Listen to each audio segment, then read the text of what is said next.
jugadores que logran conquistar la historia, pero son pocos los que se ganan el respeto transversal de todo un país.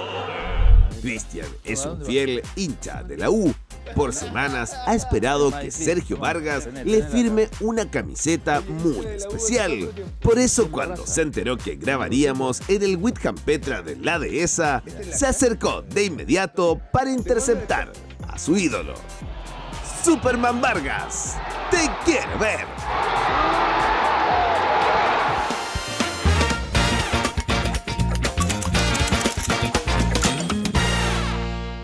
Pasan los años y como que Sergio es más ídolo que antes. Sí. Tengo yo esa idea, no sé por qué. Porque cada vez hay menos ídolos. Mira. Eso es lo que pasa. Hoy día pasan por el club, no son gente que va quedando ahí en la memoria. Claro. Sobre todo en algo tan titánico como fue esa campaña, tan sufrida. Ya, ¿Cachai? Entonces... Eran 25 años sin ser... Sí, pues, esos guerreros están ahí inmortales. Sí, pues. ¿Te acuerdas tú de algún momento de esta campaña, no? ¿O del Superman? ¿Algún momento del Superman, tu momento favorito? O sea, no sé si momento favorito, pero son momentos que uno sufre como él cuando se lesionó el dedo. Pero eso fue después. Claro, fue no, más adelante. Son momentos que uno se chuta, claro, que hace un arquero un tiempo, ¿cachai? Claro, sí. Entonces son momentos tapadas, cuando tapó la Rabona, cuando tapó el doble penal. Ah, te sabes toda la campaña. A Borghi. A Borghi, ¿no? Cuando llegaste. En el 92, claro. ¿Por qué Sergio es ídolo de la U? Porque desde que llegó se demostró que era jugador para la U. ¿Por qué? No todos los jugadores son para la U. ¿Qué tiene? ¿Qué tiene Sergio? Tiene pachorra. La pachorra del argentino, la valentía, no se achica, tira para arriba al equipo, el líder atrás, lo ordena, los grita, los reta. Pasión. Hoy en día que la cosa es más fina, eso se malinterpreta, pero también se ven los resultados. Sí. O sea, en el fútbol no se puede ser tibio. Pero... No, hay que ir con todo nomás. Así como disfrutan las victorias, lloran las derrotas. Por eso se disfruta tanto ganar una copa, tanto volver al ámbito internacional, todo eso. Cuando estuve en la selección también, ¿cachai? Entonces, va a tener un gran pasar por el fútbol chileno. Claro. Oye, Sergio, ¿y esta camiseta? ¿Qué significa esta para ti? No, esta me hizo vivir el momento más feliz en el fútbol, creo yo. Los 20 años que fui profesional, mira, si bien tuve muchísimas alegrías, creo que el campeonato del 94, y esta es la camiseta que yo usé, en el año 94, es la mayor alegría mía en el fútbol. Por todo lo que significaba, él describió muy bien muchos aspectos, muchas cosas. Y no era solo jugar al fútbol.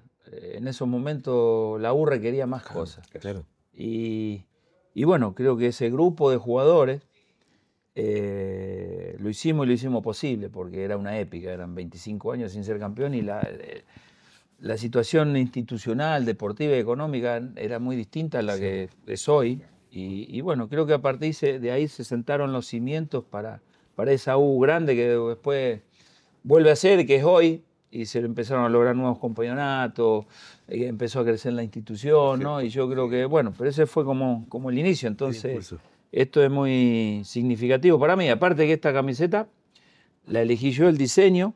A ver, esa historia, ¿cómo es? Claro, ¿no? Porque es bien particular. Esta es Avia. Avia era una fábrica chiquitita que estaba en Pedro Valdivia, y yo iba a Avia, que estaba cerca de donde entrenábamos. Estaba en Pedro Valdivia y bueno, estaban todas las telas envueltas, estaban todas diferentes telas, ¿me entendés? En los rollos. Entonces yo elegía y elegía la que a mí me gustaba y le decía, ya, hacémela así, con este logo, de esta manera, de esta forma. A mí la usé muy pocas veces, la U grande, no me gustaba tanto como me gustaba este símbolo. Con la U, ¿me entendés? Sí. Y siempre, y casi todas mis camisetas, casi todas, no todas, tenían ese símbolo. Y después, bueno, esta estaba con vivos blancos y había hecho otra con vivos azules, porque el pantalón, también que lo diseñé yo, que era azul, con estos vivos acá alrededor de la pierna, también lo diseñé yo, entonces como que combinara. Bueno, así que imagínate el sentido, no sé, de pertenencia o algo, y para mí la emoción hoy, cuando voy a la cancha o vienen hinchas como ellos a que te firmen esta camiseta o verla en la cancha, esa camiseta, toda la historia que hay, que siga viviendo, que hay detrás, ¿me entendés? Entonces imagínate para mí la importancia y la emoción que eso significa, ¿no? Oye, que la diseñó el mismo Superman, pues entonces. sí, sí, ¿Tú obvio. diseñaste esta camisa? Sí, Sergio? muchas de las camisetas que yo usé en los 90 las diseñaba yo, sobre todo con Avia. Y bueno, inclusive después cuando ya estábamos con Adidas, que a veces de Adidas te traían los diseños, ya los traían inclusive a veces de Alemania, Ya. pero hay un par de diseños que yo los hice yo. Ya. Hay una amarilla con negro, hay otra que era toda negra con 3 tiras acá, así las que me voy acordando. Otra verde con azul. Mira. Y después está la otra, la icónica, que es la 188, Sí, que sí. era, en ese momento El era Carrier. Telefónica. El Carrier. Claro, que fue con los colores de Telefónica, que era un amarillo fosforescente con un celeste, Sí. ¿me entendés? ¿Y le hiciste tú con el también? 188. Claro, yo la diseñé yo en el sentido cómo la quería. Mira. ¿Me entendés? Así que, no, bien. Ahora- Linda historia que han quedado en el pasado. En el 94, un adelantado para la época, porque mira los colores, la combinación. Claro. Que todos usaban las camisetas comerciales. Típica, ¿no? Nadie Sí. tenía algo personalizado. Sí. Eso te demuestra el amor por los colores que él tenía. Sí. ¿Cachai? Quería hacer el diferente. Cristian, como hincha de la U, me imagino, obviamente, en ti, ¿qué le diríamos a Sergio Vargas? ¿Qué le diría? ¿Qué te gustaría? Aprovecha este momento. Bueno, muchas gracias por todo lo que hizo por la institución. Gracias por ser tan buena persona. Ahí está. Siempre tuve la disposición de firmar la camiseta y yo de repente sabía que él estaba muy ocupado porque estoy muy pendiente con la gira de leyenda, por el Día de la Madre la otra vez, ¿te acuerdas? Sí, El claro. super clásico, entonces ya no es momento. Y el otro día le escribí, el lunes pasado lo íbamos a hacer. Y se pasó volando la semana y me dijo, ¿sabes que este lunes voy a estar allá? Anda. Entonces por fin Pero la segunda vez que estoy con él así personalmente, para mí un logro gigante, ¿no? Fascinado y representando a varios hinchas. Sergio Bernabé Vargas dio sus primeros pasos en su natal Argentina, en nada menos que Independiente de Avellaneda, donde se formó y debutó tempranamente. Fue exactamente ahí donde comenzó una carrera que lo llevó por clubes como Emelec de Ecuador, Universidad de Chile, Unión Española e incluso el Mazacar de Indonesia. También con mucho orgullo vistió la camiseta de la selección chilena. Superman Vargas, Sergio Bernabé. Sergio, gracias por Bien, ¿cómo estás, Javier? estar con nosotros. Bien, contento de poder verte. Bueno, ahí el recibimiento que teníamos un hincha esperando. Sí, estuvo muy bueno el recibido. Simpático. Sí, muy simpático. Oye, Sergio, decía el hincha, ¿cierto? Con el que conversábamos, se recordaba de La Roja cuando estuviste ahí. Partamos por eso el tiro, porque Ya. yo venía saliendo de edificio, el conserje me dice, mándale saludo al Superman y pregúntele por Chilaver cuando le tapó ese penal por la selección. Llegamos acá al Whitcamp Petra, la gente igual, pregúntele por Chilaver. Te tengo que preguntar por Chilaver. ¿Cómo fue esa? Partamos al tiro. Bueno, sí, quedó marcada en la gente, ¿no? Se acuerda de ese penal atajado de Chilaver, pero bueno, ahí hay una historia detrás. Yo me había nacionalizado y bueno, fui llamado a la selección. ¿Año? 2000. Yo me nacionalicé el 2000 y 2001 me llamaron a Claro. la selección. Y un momento crítico y difícil de la selección, las clasificatorias para Corea y Japón. Sí. Del Mundial de 2002, ya se había ido Nelson Acosta por malos resultados, el equipo estaba entre los últimos puestos, es más, terminó último Sí. en esa clasificatoria, igual que las que de ahora. ahora. Así que imagínate, el escenario más o menos similar al de ahora. Muchos no venían, ¿no? A la selección. Bueno, en ese momento también había varios jugadores que estaban en Europa que no venían a la selección. Eran llamados y no venían, ya se habían bajado. Entonces un momento difícil de la selección. Y a mí me ofrecen integrar la selección. Y en ese momento yo estaba cómodo en la U, ya tenía 35 años, estaba en mi zona de confort. Tenías tu nombre ya listo. Claro, ya estaba bien, estaba tranquilo, por decirlo así. E integrar la selección era entrar en una tormenta, digo yo, en un tsunami meterse. Y cuesta a veces, cuando uno está en la zona de confort, cuesta dar ese paso. Claro. ¿Entendés? Uno evalúa no solo la parte deportiva, sino la parte personal, la parte familiar, porque la selección, después hay 17 millones de personas, si no te va bien, que te van a estar criticando. Claro. Y además que, ya te digo, no había mucho por ganar porque el equipo estaba prácticamente eliminado. Sí. Y bueno, después de darle muchas vueltas, y ahí es donde aparecen un poco los miedos, los temores, mantenerse como te decía, en la zona de confort, en la tranquilidad, pero a la vez también los desafíos. Claro.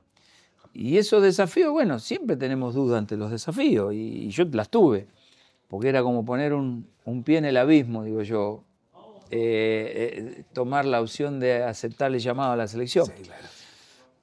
Pero finalmente lo decido hacerlo. ¿Qué pasó en ese penal a Chilavert? Ese penal que le tapa, porque no es un buen momento de la selección. Chilavert, un nombre, renombre. Era el mejor arquero del mundo en ese momento. Y además que él pateaba tiro libre, penales, no fallaba. A ver, el partido estaba 0-0 en el Defensores del Chaco. Nosotros teníamos una pequeña esperanza de sacar un resultado todavía, de tener chances de clasificar. Y Paraguay ganando, clasificaba al Mundial. Y bueno, esto en el segundo tiempo y viene el penal. Yo ya en la previa del partido había hecho un análisis, un estudio de todos los jugadores, que siempre lo que hacía a nivel local, a nivel internacional. Uno tiene que saber a quién enfrenta, las características de los delanteros, los defensores, cómo manejan la pelota parada, la táctica fija, de qué forma definen los delanteros, la fortaleza del equipo rival, si en el juego aéreo, si es la jugada preparada, no sé, todo eso uno lo tiene que saber. Y en ese sentido, bueno, yo había analizado, Chilavert le pegaba los penales en Paraguay, y bueno, había visto un montón de penales de Chilavert, pero además tenía el agregado que nosotros un año antes habíamos jugado Vélez Universidad de Chile, por la Copa Mercosur, y donde Chilavert me había pateado un penal. Ah. Y en ese momento Chilavert me lo pateó, yo me tiré a la izquierda, donde él pateaba el 90% de los penales, o 80 te diría, lo pateaba a la izquierda, y ese penal me lo pateó a la derecha. Ya, bueno, me lo convirtió así. Y bueno, pasa un año más o menos y Paraguay, Chile, en el Estadio Defensor del Chaco, segundo tiempo, partido 0-0, y viene Chilavert. Y yo ya antes del partido sabía que si venía Chilavert a patear el penal, ya sabía qué es lo que iba a hacer. Ya lo tenía analizado a él, pero además tenía ya definido mis movimientos. Es así que cuando él se para frente a la pelota, yo me paro 1 metro detrás de la línea de arco. Entonces me paro y cuando él ya se va acercando a la pelota, yo salgo hacia adelante y me tiro desde el centro hacia la izquierda, tratando de abarcar la mayor cantidad de espacio posible, porque yo me tiraba a la izquierda y él me lo podía patear a la derecha o me lo podía patear al medio, que a veces pateaba los penales al medio. Entonces dije, voy a tratar de cubrir la mayor cantidad de espacio entre el centro y mi izquierda. ¿Por qué? Porque él el año anterior me había pateado un penal a la derecha, entonces él iba a suponer que yo podía tirarme a la derecha. Entonces, hiciste todo el análisis. O sea, uno hace todo ese análisis. Lo mismo me pasó en el penal de Borghi en la U, bueno, pero esa es otra historia. Pero que todos esos factores juegan, ¿viste? Y ahora de golpe, bueno, lo pateó y lo atajé. Se conjugaron así, salió así, bueno. Yo no digo que es suerte. Se dio así, claro. Me lo pateaba a la derecha y no estaríamos hablando de esto. Claro. Pero bueno, hay todo un componente también de estudio, de análisis psicológico y de toma de decisiones en el momento. Claro. Y cómo vos a veces inducís a alguien a hacer algo. Claro. ¿Me entendés? Sí. ¿Pensaste que iba a quedar tan marcado en tu carrera este penal? No. Es como el penal de Caselli, pero al revés.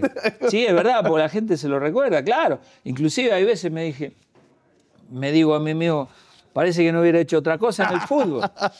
Fui elegido muchísimas veces el mejor arquero, tuve grandísimas atajadas, salí campeón con atajadas importantes y la gente se acuerda del penal de Chilavert.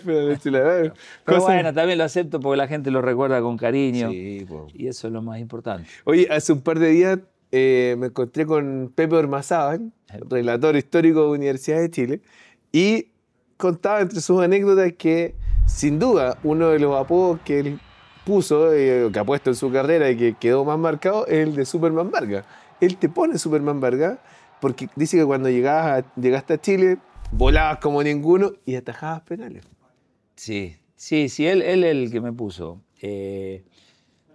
Sí, parece que volaba. Yo siempre traté de ser mi maestro, mi profesor, fue Miguel Ángel Santoro, Pepe Santoro, que es, para que los chicos más chicos entiendan, porque es hoy quien formó al Dibu Martínez. Pepe todo 30 años antes. Claro. 30 años antes, en los 80. Entonces Pepe siempre me inculcó ser un arquero sobrio. No ser un arquero espectacular. Decía, cuanto más volaba, más podés agrandar a los rivales. Y no hay necesidad de volar. Si hay necesidad de volar, hay que volar. Entonces, que al principio no me acomodaba el apodo. ¿Me entendés? Mira. No, porque además son dos cosas. Uno, no me acomodaba porque además es demasiada responsabilidad. Sí, po. Ser Superman. Es Superman el que todo lo puede, el que es invencible, y yo soy un ser humano común y silvestre. Y claro, a veces tengo buenas atajadas, pero a veces me hacen goles tontos también, a veces perdemos los partidos, a veces soy responsable de esas pérdidas de esos partidos. Entonces, también tenía una doble situación ese apodo. Y además que yo trataba de ser sobrio, bueno, después... Pero no, un apodo que sin ningún lugar a dudas marcó, imagínate lo que significa. Estamos hablando de ese apodo hace más de 30 años y hasta el día de hoy mucha gente no sabe que me llamo Sergio, me dicen Super. ¿Y tal como hoy día? Después ya me acostumbré y ya venía toda la gente Superman, dejé de ser Sergio o dejé de ser Bernabé y era Superman y era tanto el afecto, el cariño, cómo te lo dice la gente y todo, que ya uno lo adopta, lo acepta y listo. Entonces, y bueno, es así, hoy es Superman. Ya no soy Sergio, hasta el doctor Orozco me decía. No me decía Sergio, Superman me decía, Superman.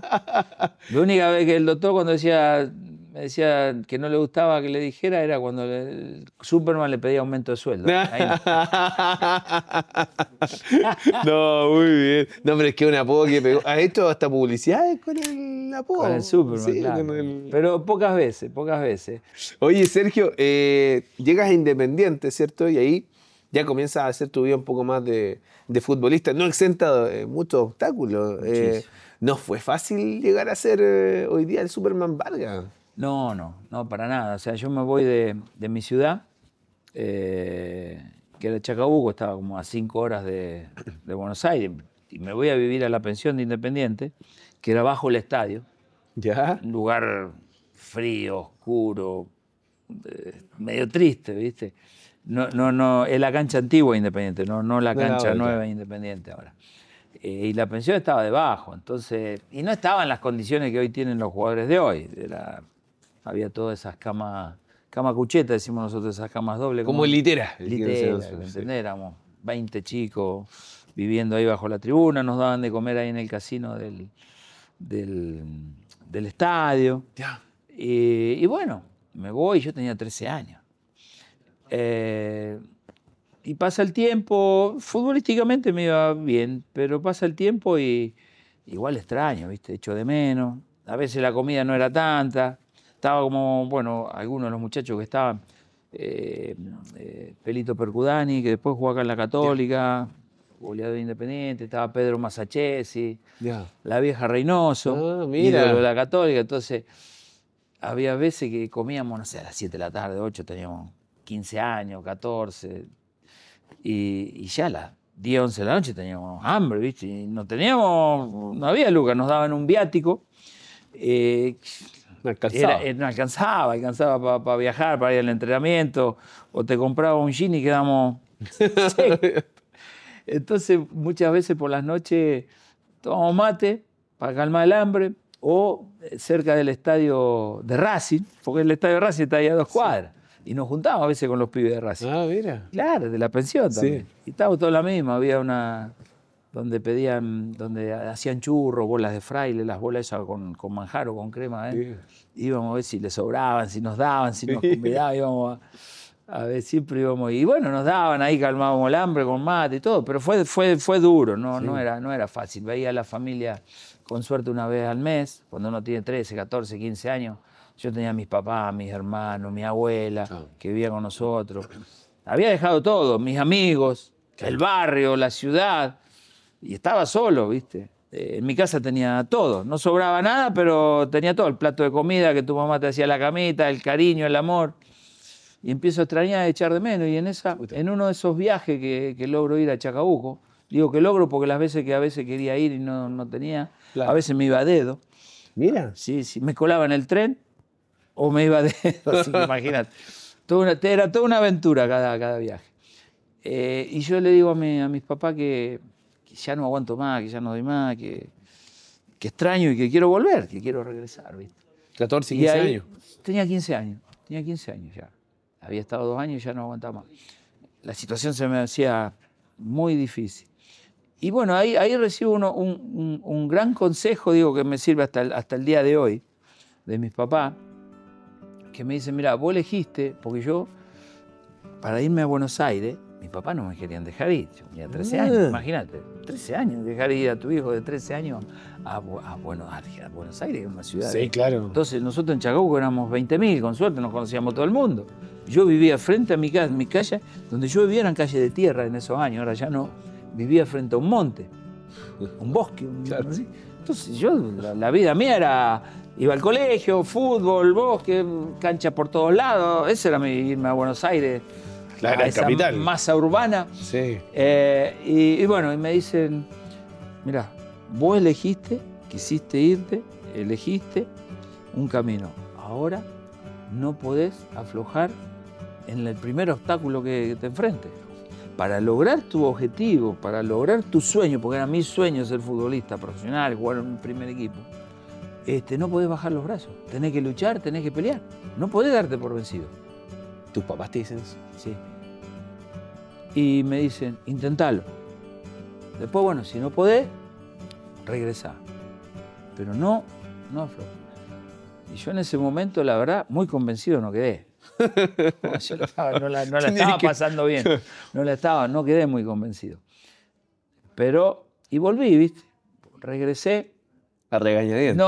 Sí, ya no tan convencido, pero bueno, empezó a pasar el tiempo. Deportivamente a mí, en ese momento, iba bien porque jugaba, era titular y todo. Pero mira cómo son las cosas. Un año después, más o menos, ya con 16 años y medio, me toma el jefe técnico del fútbol formativo, de las inferiores, allá división inferiores, Sí.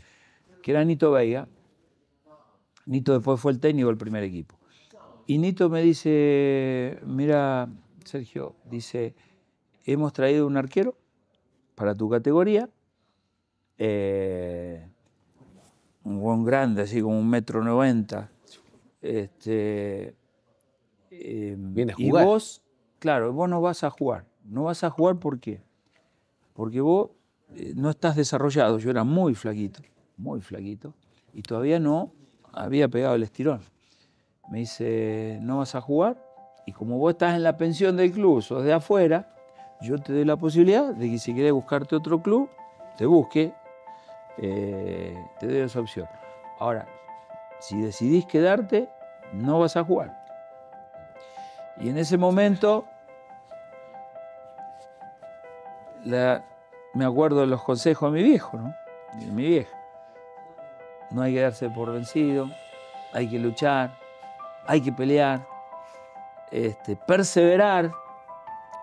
Y me hace clic, ¿viste? Y yo dije, puta, pero el golpe era fuerte, porque yo ya llevaba 3 años y medio, con mucho esfuerzo, con mucho sacrificio, sufriendo mucho, con mucha tristeza. Sí. Y me cerraban con la puerta, pero me habían dejado una ventanita abierta. Claro. Y era la opción, o me volvía a Chacabuco, a jugar en River de Chacabuco, a trabajar, o me quedaba y peleaba. Y bueno, como me habían dejado una ventanita abierta, decidí quedarme y pelear. ¿Me entendés? El tema que no era un tema técnico, no era un tema futbolístico. Era un tema de físico, estoy hablando del año 81, 82. Era mucha la diferencia entre tú y... Claro, no, pero el tema era físico, yo tenía que desarrollar mi físico. Y ahí viene también las personas que aparecen en tu vida importantes. Aparece Santoro y recién entraba al club, Pepe. Y me hace un programa de trabajo En esa época las pesas, no se usaban las pesas en el fútbol. Ya. Por eso te hablo, 81, 82, era tabú en el fútbol. No, que las pesas te ponen lento, que las pesas no sirven para el futbolista, etcétera, etcétera. Entonces, una barra teníamos en el lugar de entrenamiento, una barra. Entonces empiezo así a hacer barra, ¿viste? Apenas hacía 5 al principio. Bueno, después de varios meses terminé haciendo 10 series de 10. Ah, bien. No, había un cuadrado de arena y ahí trabajamos mucho con las pelotas medicinales, esa medicine ball le decimos nosotros, que pesan 4 o 5 kilos, una banca, la arena, y ahí con Pepe haciéndome volar en la arena, por arriba de la banca, volar para acá, volar para allá, no sé, 400, 500 abdominales diarias, todos trabajos de fuerza, todo en la arena, con las pelotas. Y así estuve 6 meses, de lunes a viernes, sábado y domingo me dejaban descansar, en eso, sin tocar una pelota de fútbol. Y sin jugar. Y sin jugar. Y bueno, pasan esos 6 meses, así mucho esfuerzo y sacrificio, y bueno, ya vuelvo a la parte futbolística, y o sea, a las 2 semanas ya era titular, el Jimán quedó en la banca. Mira. Quedó en la banca, y no solo eso, mirá lo que son las cosas. No solo eso, sino que me promocionan a una división superior. Mira. Tenía edad de quinta y pasé a cuarta. Rápido. Rápido, sí, ¿no? Porque las condiciones estaban, ¿viste? Y ya bien fortalecido. Y además que también tuve a Santoro. Claro. Yo tenía una buena formación de lo que me había aprendido en Chacabuco, de varios entrenadores que había tenido también, Osvaldo Mura, Cerrillo, pero no eran arqueros, pero después tener un entrenador arquero fue distinto. Claro. Entonces, en todo aspecto tuve un salto de calidad. Y mirá cómo son las cosas. Nito Veiga, que era el jefe técnico en ese momento del fútbol formativo y que me había dicho que me busque club, un año después es designado el técnico del primer equipo de Independiente. Ya. Y es Nito Veiga El mismo. quien me promociona a hacer en ese momento a entrenar con el primer equipo. Mi primer gran paso o alegría o mi primer gran paso hacia que uno ve el sueño ahí por alcanzar, ¿me entendés? Claro. Él mismo me lleva a entrenar primera, venite, fuimos con la vieja Reynosa, estaba también ahí. Los dos, fuimos un verano, me acuerdo que era así, que todos se fueron de vacaciones y nosotros dos nos quedamos en la pensión ahí, los dos solos con Gerardo, porque nos habían llamado a entrenar con el primer equipo. Así que obstáculos y decís, siempre tenés dos caminos, o luchás o no luchás, o peleás o no peleás, o crees en vos o no crees. Pero además no es solo creer en uno, sino personas que crean en vos. Claro. ¿Me entendés? Eso es muy importante, porque uno puede creer en uno, claro, pero si en ese momento no tenés personas que confíen en vos, es difícil también. Entonces se necesita de esas cosas. Ahora yo digo que las personas también confían en vos cuando ven cómo vos trabajás, cuando ven cómo vos la disciplina que tenés, si sos profesional, tu mentalidad, tu forma, ¿me entendés? Eso ayuda muchísimo. Como todo buen superhéroe, el camino no fue fácil para Superman, pero gracias al apoyo familiar, las lecciones enseñadas por sus padres y a su carácter competitivo, nunca se dio por vencido, hasta lograr volar bajo los 3 tubos y lograr cumplir su sueño. Sí, no, me proyecto como entrenador. Ya quiero dirigir, quiero estar varios años en ese camino porque es lo que me gusta, es lo que me apasiona. ¿Faltó retirarse en la U, Sergio? Y sí, mirando hacia atrás, podría haberme retirado en la U. ¿Le tenés miedo a la muerte? No, no le tengo miedo a la muerte. Yo creo que el día que tenga que llegar, llegará. Sí, a lo mejor una de las cosas es a la soledad. Lo que no quiero es quedarme con cosas adentro. El día que me toque irme, es mirar hacia atrás y decir, valió la pena haber vivido.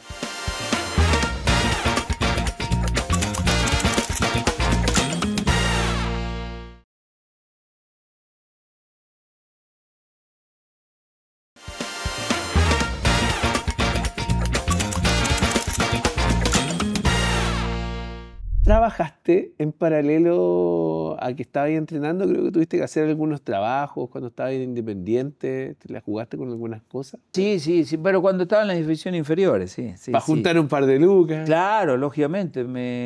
¿Qué hiciste? Al lado de la cancha Independiente había un kiosco grande así que era el Gordo se llamaba. Ya. Porque era el Coco, que yo me hice muy amigo, el Coco y su mamá. El Coco era así, pesaba como 200 kilos. Y estaba su mamá, doña Emma. Y atendían el kiosco ahí, tenían 2 o 3 empleados. Y bueno, yo me acercaba, siempre estaba ahí en el kiosco, ahí, bueno, empecé a ser amigo de él.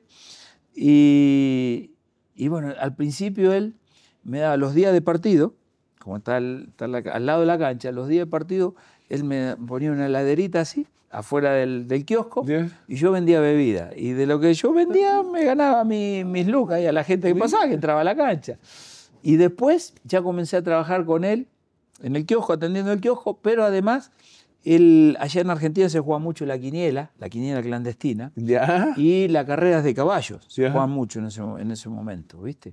Y ahí, y bueno, y yo me puse a trabajar con él levantando quiniela y levantando carreras de caballo. ¿Ya? Y ahí me ganaba mis pesos. Y después, en una época, yo me fui a vivir con unos tíos. Salí de la pensión de Independiente, me fui a vivir con unos tíos.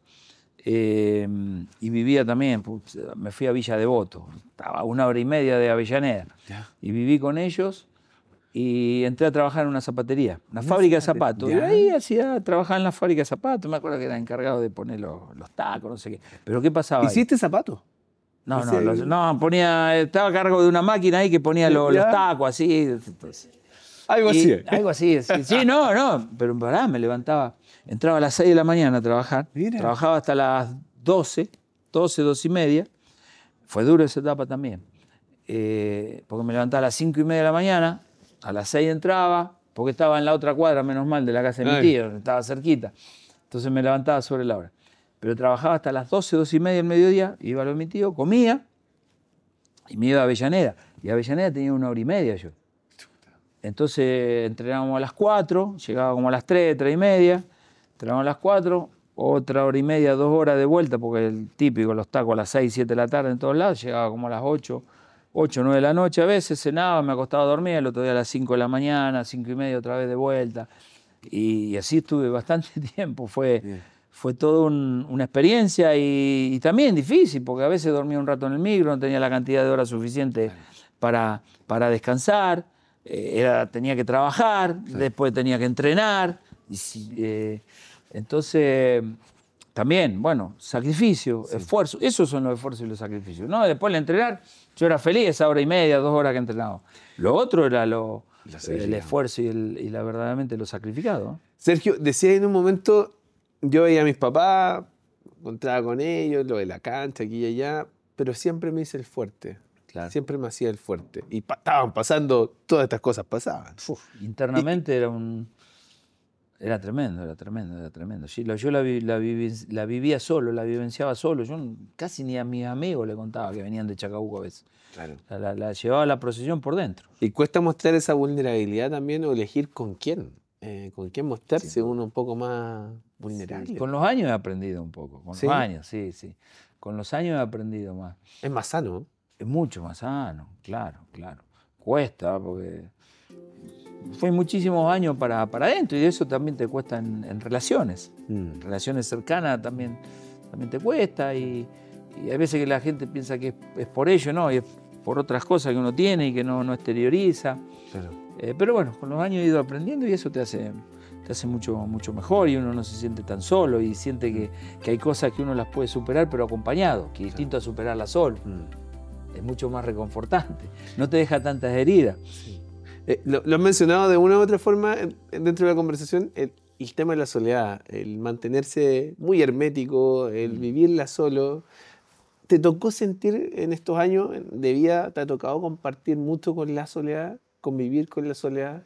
Sí, he tenido diferentes etapas, momentos de mi vida, desde lo personal, Sí. que he estado solo, siempre sí, con amigos, y he estado con muchísimos amigos que no eran amigos, o sea, también uno va aprendiendo mucho la vida te va dejando a las personas que realmente valen la pena. Pero sí, me ha tocado. Y bueno, y eso también creo que me ha hecho también ser una persona de valorar los momentos y de valorar a las personas y valorar los momentos, ¿me entendés? Y si bien los momentos de soledad he tratado de aprovecharlo, porque estar solo y estar con uno mismo también te sirve, ¿entendés? Y también me he dado cuenta que no quiero Ya. estar solo. Bien. Pero bueno, si me toca estar, sé que puedo hacerlo. Pero es mejor estar acompañado. Es decir, Sin duda, claro. pero una buena compañía. Ahora, Claro. entre una mala compañía y estar solo, prefiero estar solo. Claro. Eso también lo he aprendido. Claro. Pero sí, uno en la vida, yo creo que la vida uno no termina nunca de aprender. Es permanente y la vida misma es constante de hacer cosas, de no quedarte parado, de no quedarte sentado, porque si no te venís para abajo. Claro. Y de adaptación, que quiere decir, sí, yo tengo ciertas capacidades para ciertas cosas y es donde mi zona, donde yo mejor me desarrollo y todo, pero también aceptar desafíos donde a lo mejor vos no tengas no es que no tengas las capacidades o las condiciones, sino simplemente que no has experimentado esas cosas, pero también son lindos desafíos y son mundos nuevos por descubrir. Claro, también. claro. ¿Me entendés? Y eso también te tiene que mantener, te mantiene activo, mentalmente, físicamente, te mantiene motivado. Sí, claro. Lo único que aprendí, que he ido aprendiendo, porque en algunas etapas de mi vida, como todo, y todo creo que lo pensamos en algún momento, ya parar y decir ya me quedo en mi casa tranquilo, ya a cierta edad uno ya me jubilo, estoy bien, estoy tranquilo. Y lo único que he ido aprendiendo, por lo menos yo, y tiene que ver también con el autoconocimiento, yo no quiero quedarme nunca tranquilo. Sí, a lo mejor bajar un poco las intensidades, quizás, pero siempre ser algo, siempre estar detrás de un proyecto, siempre estar detrás de descubrir algo nuevo, en muchas cosas, desde lo laboral, desde lo personal. Estar activo. No sé, viajar, una de las cosas que más me gusta también, pero en hacer cosas. Uno tiene que hacer cosas. Yo me doy cuenta que quedarme a mí mucho tiempo en mi casa no me hace bien. ¿Me entendés? Ya estoy más triste, pierdo motivación, pierdo chispa. Claro. No, siempre tengo que estar buscando o estar detrás de algo, ¿me entendés? Sí, pues. Oye, decíamos, bueno, la soledad en realidad sí la he vivido, pero prefiero que no sea así. Claro. ¿Es uno de los temores de la vida, Superman? ¿Es un temor la soledad? Bueno, como ya cumplí los 60, la verdad que no era algo era algo que nunca me había cuestionado. Ya. Pero hoy, que uno entra ya en el último tramo, sí. Es más, yo te diría algo. Si vos me decís a aquel, ¿le tenés miedo a la muerte? No le tengo miedo a la muerte. Yo creo que el día que tenga que llegar, llegará. A eso no. Sí, a lo mejor una de las cosas es a la soledad, quizás. Quizás, porque hay mucha gente que grande y todo, que está sola. Y eso sí que es duro llevar eso. Yo creo que eso sí. Lo otro, no. Lo que no quiero es quedarme con cosas adentro. El día que me toque irme, es mirar hacia atrás y decir, valió la pena haber vivido, ¿me entendés? Con los problemas, con las cosas que te sucedieron, pero con las cosas lindas. Sí. Yo al final me doy cuenta que también soy una persona que me voy quedando con sensaciones y con recuerdos de las cosas buenas. Claro. Me han pasado muchas cosas duras, difíciles, malas, personas que he conocido que bueno, pero como que esas quedan en el olvido, claro. No las recuerdo, sí. Y creo que las he tomado en su momento como para que sean algo positivo para mi claro. vida, de cosas que no quiero vivir, de cosas que no quiero hacer, de personas que no quiero tener cerca. Claro. Y eso es mirar hacia atrás y decir, ¿sabes qué? valió la pena haber vivido. Eso creo que es como el objetivo de cuando uno ya no esté, porque cuando te toque irte, mira lo que estamos hablando, decir, y antes de irte decir, ya tendría que haber hecho esto, tendría que haber hecho lo otro. No, ojalá que no me toque. ¿No te querés quedar con esas cosas? No me quiero quedar con esas cosas. Creo que no me estoy quedando. Hay una sola que ahora estoy ahí enfocado en poder hacer, lo que es entrenar. Entrenar es ser entrenador. No le di continuidad a mi carrera. Y creo que es algo que para lo que yo tengo las capacidades, las condiciones, la experiencia, para lo que estoy preparado y qué es lo que me gusta y me apasiona a mí, que estar dentro de un campo de juego, ¿me entendés? Eso es lo que a mí me apasiona. Por eso he optado, me he alejado de otras cosas. No quiero estar en los medios de comunicación. Ya no quiero la gerencia deportiva, sino entrenar un equipo. Y ese es como mi desafío, mi proyecto, y que espero lograrlo. Siempre buscando algo nuevo que hacer. Exactamente. Bueno, hablemos de fútbol, po. Hablemos de fútbol porque nos quedamos en Independiente, ¿cierto? Sí. De Independiente te fuiste también a Ecuador. Bueno, llegas año 1992 A la U. y el Superman aterriza en la U, en Chile. Una universidad de Chile que no era campeona hace más de 20 años, Claro. que estaba costando mucho, y llegas, pero llegaste con todo. Debutaste en un amistoso con Colo-Colo. No, amistoso no. Ah, ya. Era Copa Chile. Copa Chile con Sí, Colo-Colo. primer partido. Con Colo-Colo al tiro. Colo-Colo al tiro. O sea, 70.000 personas. Y el Colo-Colo campeón de la Copa Libertadores. Sí. Y una U que venía de salvarse en la última fecha de ir al descenso. Y en 1994, Superman Vargas se transforma en ídolo de la Universidad de Chile. Universidad de Chile, claro. ¿Cómo fue ese título del 94? Porque había costado, bueno, fueron 25 años, ahí está un libro, ¿cierto? De la historia de ese título. Muchas historias. Hay varios libros de ese momento. Varios. Y después de 25 años, Universidad de Chile logra ese 94, una campaña histórica, ¿cierto? Y en El Salvador se coronan. Claro, y bueno, campeones. tiene que ver un poco todo. Yo creo que tiene que ver un poco esa U, a mí me identifica plenamente, y por eso yo digo, es el momento, el hecho más importante en mi vida futbolística, el de mayor alegría y felicidad. Porque además esa U, nosotros éramos un equipo, si éramos un buen equipo, teníamos un par de buenos jugadores, pero era un equipo muy unido, un equipo de lucha, un equipo que no se entregaba, un equipo donde lo importante era el grupo. Y creo que por eso nosotros en ese campeonato pudimos superar a la Católica. Oye, ¿cómo recuerda ese campeonato? Bueno, la definición, ese último partido, ¿cierto?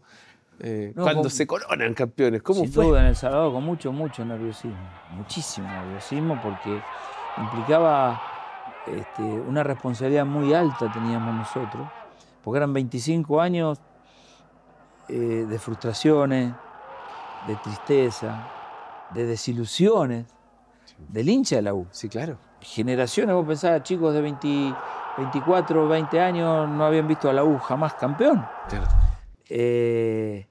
Generaciones que no habían visto a la U campeón.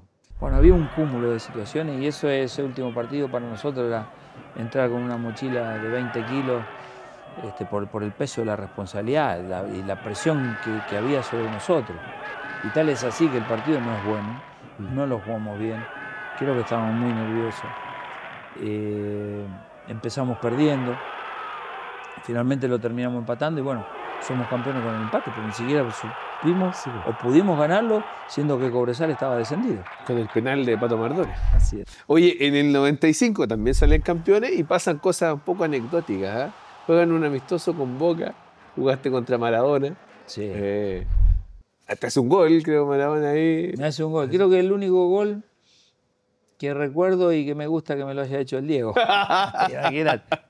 Qué orgullo que te haya hecho un gol Maradona. Y no, aparte un golazo de palomita, la clavó al ángulo. Sí. Y de cabeza, que Diego no sé cuántos goles de cabeza ha hecho en su vida, no hizo tanto. ¿Cómo fue eso de jugar contra Maradona ahí? Extraordinario. Jugar con el Diego era distinto. A mí me sorprendió porque en un momento estábamos en el partido Yo no coincidí con Maradona en el fútbol argentino, Ya. porque Maradona se fue en el 82 a jugar al Barcelona y yo recién debuto en el año 84. No coincidimos, entonces. Y en una jugada queda cerca Maradona y se va la pelota fuera de mi arco y queda Maradona cerca ahí del arco y me dice, y se acerca bueno, a saludarme, ¿viste? Hola, Varguita, me dice. Mira. Y yo me quedé sorprendido, ¿viste? Oh, Diego, ¿cómo va? Ahí le di un beso, un saludo. Pero me sorprendió que me conociera.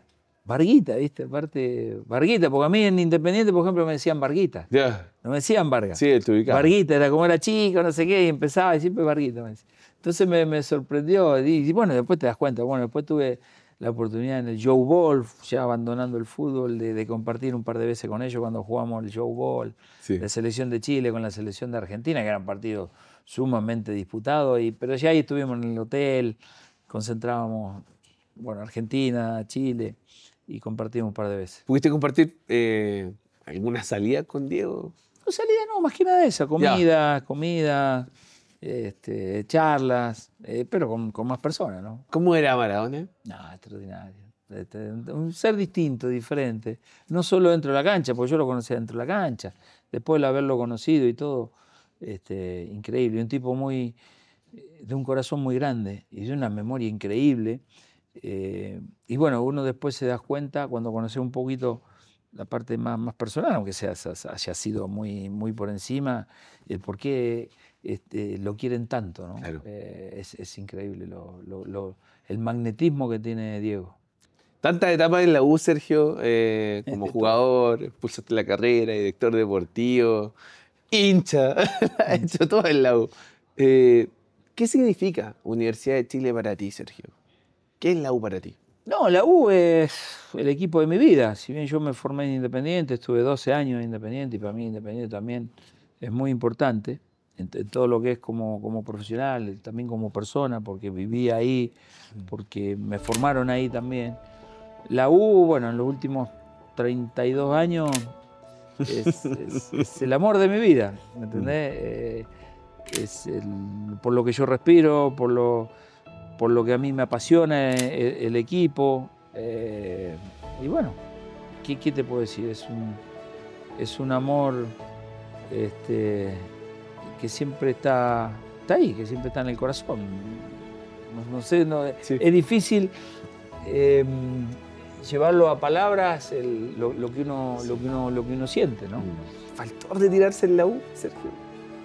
Y sí, mirando hacia atrás, podría haberme retirado en la U, pero bueno, se dieron las circunstancias así y ya está, pero no es algo que me preocupe, la verdad que no. Es más, inclusive te cuento algo, yo por contrato tenía por contrato que la U me tenía que hacer la despedida y todo, tenía ¿Ya? que poner el equipo a disposición y todo. Yo, bueno, la U no me renuevan contrato en el año 2002, el 2003 me voy a la Unión Española. Sí. Y bueno, podía haber hecho valer ese contrato para la despedida, que hubiera significado en esos años quizás el estadio lleno y todo, pero no, al final dije, no. Hubiera preferido que el reconocimiento hubiera venido de los dirigentes, ¿no? Y digo yo, me planteé, porque me ofrecieron, inclusive vinieron productoras a ofrecerme para organizar la despedida, imagínate, Claro, sí, en esos años 60, 70 mil personas. Estaba bueno. Pero no, al final dije, no, porque no me había autodespedido. No es que esperaba un gesto porque sabía que no iba a venir, porque no había terminado bien con Orojo, con la dirigencia, entonces. Y después ya pasó, pero bueno, claro, ahora mirando para atrás hubiera sido lindo despedirme con toda la gente, con todos los hinchas de la U, ¿no? Oye, a propósito de esa etapa como ya del retiro, antes de colgar los guantes, te fuiste a Indonesia. Sí. Cuéntame esa aventura. ¿Qué pasaba en Indonesia? No, nada, a ver, mirá, lo que pasa es que lo primero ya, bueno, había terminado en la Unión Española, ya había decidido no jugar más. Inclusive había tenido un par de ofertas, pero ya estaba decidido que no. Y de golpe me llega una oferta de Indonesia. Y lo primero mío, no voy. Pero después empecé a pensar, no sé, pasó como una semana, empecé a pensar, porque me insistieron un poco. Y dije, ay, sí, me tomo como una aventura para ir a conocer el otro lado del mundo, conocer la parte de Asia, conocer por allá. Y aprovecho para, bueno, para jugar y para conocer. Otra cultura, ¿viste? Otra... Un aventurero el Superman. Sí, así que ya. Y le dije al tipo. Ya, bueno, y ahí llegamos a un acuerdo en las lucas. No era pero no era lo más importante, no fue lo más importante. Pero bueno, te cuento la anécdota. Llego a Indonesia y ya cuando llego al principio me choca, es totalmente diferente, todo, ¿viste? Y dije, no me quedo, ¿viste? Llegué, no me quedo. Entonces habló con el representante y le dije, no me voy a quedar, no me gustó mucho. Y ¿Qué te encontraste que no? eran varias cosas, eran el lugar donde había ido, Makassar se llamaba, era una isla. Si bien había mar, estaba el mar de Java ahí. Me habían mandado a vivir a un hotel donde vivía todo el equipo, que eran como cabañas. Y yo cuando vi lo que era la habitación, el lugar, dije, no, acá no me quedo. Y me fui a un hotel, me llevaron a otro hotel, un hotel turístico. Viví ahí en el hotel, me pusieron un chofer. Pero me chocaba, era otro fútbol, las canchas se llenaban. Pero bueno, el lugar era, no sé, no me gustaba, mucho calor también, bueno. Y no me adapté, el idioma. Y dije, no, me voy. Y bueno, después, bueno, el dueño del club no quería dejarme ir, ¿viste? No quería dejarme ir y el representante hacía de nexo por el idioma. Y me dice, en un momento se puso, yo me quería ir, él no. Me dice, Sergio, mejor que no, mejor quédate aunque sea la mitad del tiempo, porque se está poniendo pesado el hombre, dice. Bravo. Y era un tipo poderoso. Y me dice, no, mejor nos quedemos, quédate la mitad del tiempo. Había ido ya, por bueno, un año. Un año. Bueno, ya me quedo un año, pero quiero estas condiciones, ya me las dieron todas. Así que me quedé. Pero bueno, y después ya, una vez que ya di el sí, ya está, ya me mentalicé, miré para adelante lo que te dije, y le di para adelante, ¿me entendés? Y fue toda una experiencia en cuanto a lo futbolístico. Bueno, muchas cosas. Bueno, y me tocó jugar la Champions League de Asia. ¿Ya? El equipo el año anterior había clasificado para la Champions League de Asia, entonces me tocó ir a jugar a Vietnam, a un lugar llamado Pleiku. ¿Sabes lo que era Pleiku? Era llegando a Ho Chi Minh. Ho Chi Minh se llamaba Saigón antes. ¿Ya? ¿Qué era Saigón? Lo que era Saigón, la que era la capital, Ho Chi Minh. Y de Ho Chi Minh teníamos que tomar otro vuelo a Pleiku, que era en la frontera con Camboya, era por allá. Y entonces vamos a cambiar de avión.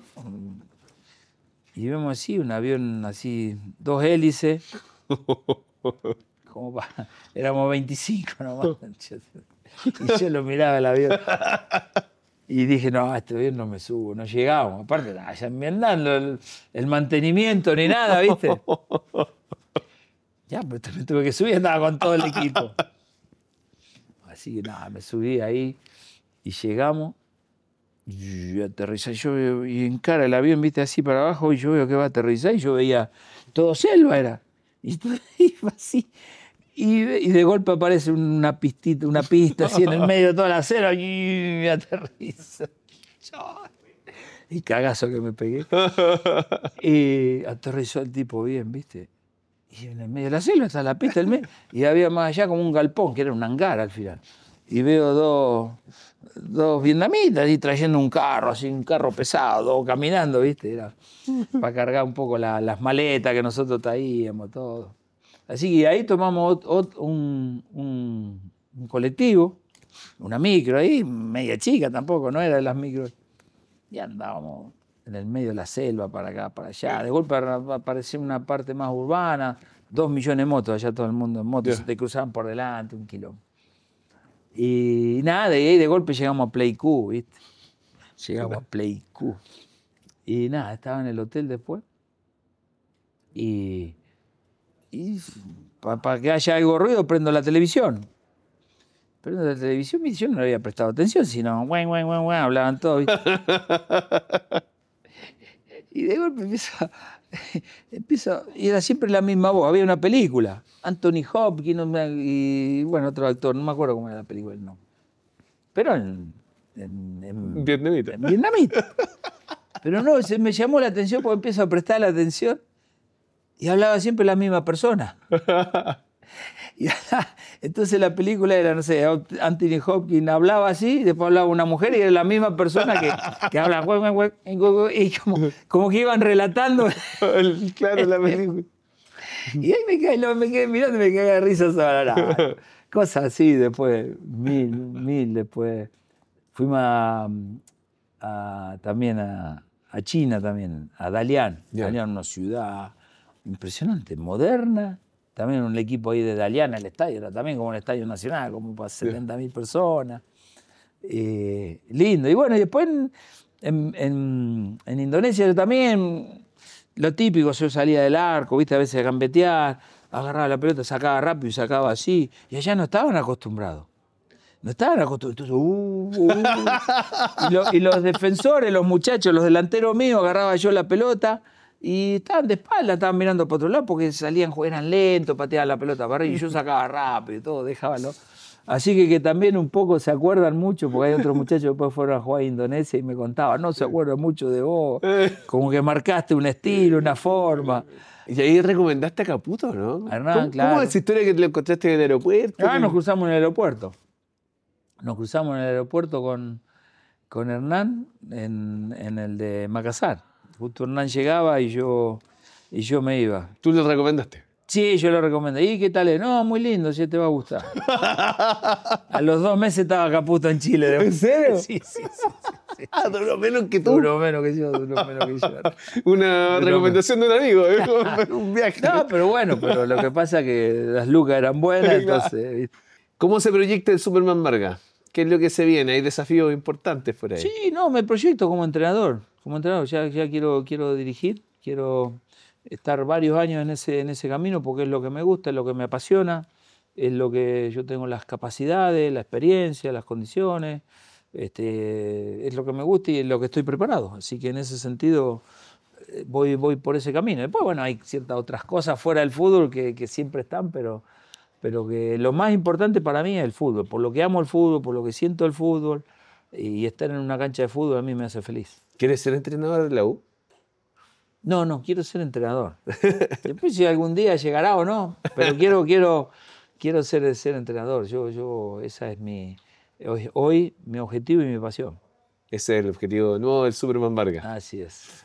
Un aplauso para el Superman, muchachos, ¿cierto? Bueno, te queremos agradecer, a Sergio. todo el público. Gracias, Sergio, por estar con nosotros, conversar un ratito. Siempre un agrado. Las reflexiones, la conversa profunda, ¿cierto? Contigo, un hombre que ha aprendido mucho de la vida. Así es, bastante. Así que bueno, nada, saludar a todo el mundo, sobre todo a los hinchas de la U. Superman Vargas, gracias. Dale. Superman Vargas, te quiero ver. Sergio es un ejemplo de pasión por la vida. Se nota porque se ha ganado el cariño de todo un país.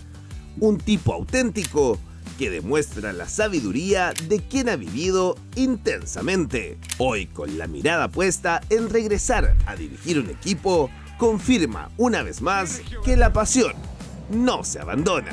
Sergio Superman Vargas, te quiero ver.